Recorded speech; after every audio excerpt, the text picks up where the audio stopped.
রাজধানীর বিভিন্ন অংশে, বিশেষত পল্টনের বিভিন্ন অংশে খণ্ডিত পা, তারপর দুটি হাত এবং পরবর্তীতে কমলাপুর রেল স্টেশন সংলগ্ন এলাকাতে আরও একটি পা পাওয়া যায়। এতে করে এলাকাতে বেশ চাঞ্চল্য তৈরি হয়।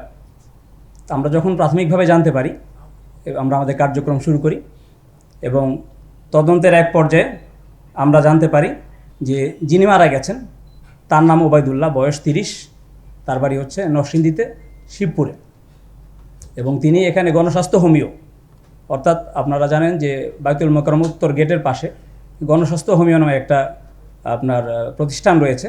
ওই প্রতিষ্ঠানের একজন কর্মচারী ছিলেন, মূলত তিনি পাবলিসিটির কাজ করতেন।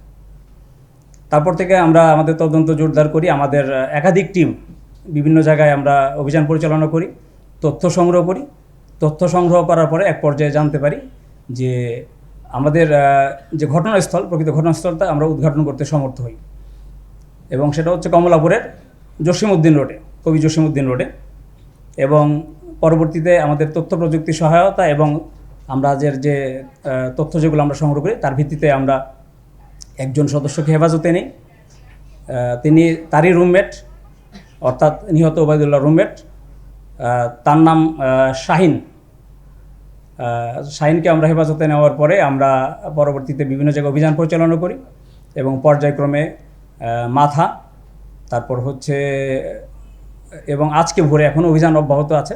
সেখান থেকে আমরা আপনার বডির আরও একটি অংশ আমরা উদ্ধার করেছি। আমরা যতটুকু জানতে পেরেছি 7টি অংশে খণ্ডিত করা হয়েছিল, আমরা 6টা অংশ উদ্ধার করতে পেরেছি এবং অপর একটি অংশের জন্য এখনও পর্যন্ত আমাদের আপনারা ঢাকার আমিনবাজারের আপনারা সালেপুর সেতুর নিচে এখনও অভিযান অব্যাহত আছে। আর ইতিমধ্যে আমরা বেশ কিছু কাজ করেছি, সেটা হচ্ছে তাকে হত্যাকাণ্ডের যে ব্যবহৃত হয়েছে চাপাতি, সেই চাপাতিটি আমরা জব্দ করেছি এবং এই লাশের খণ্ডিত অংশ পরিবহনের সাথে ব্যবহৃত হয়েছে যে বাইসাইকেল, সেই সাইকেলটি জব্দ করা হয়েছে।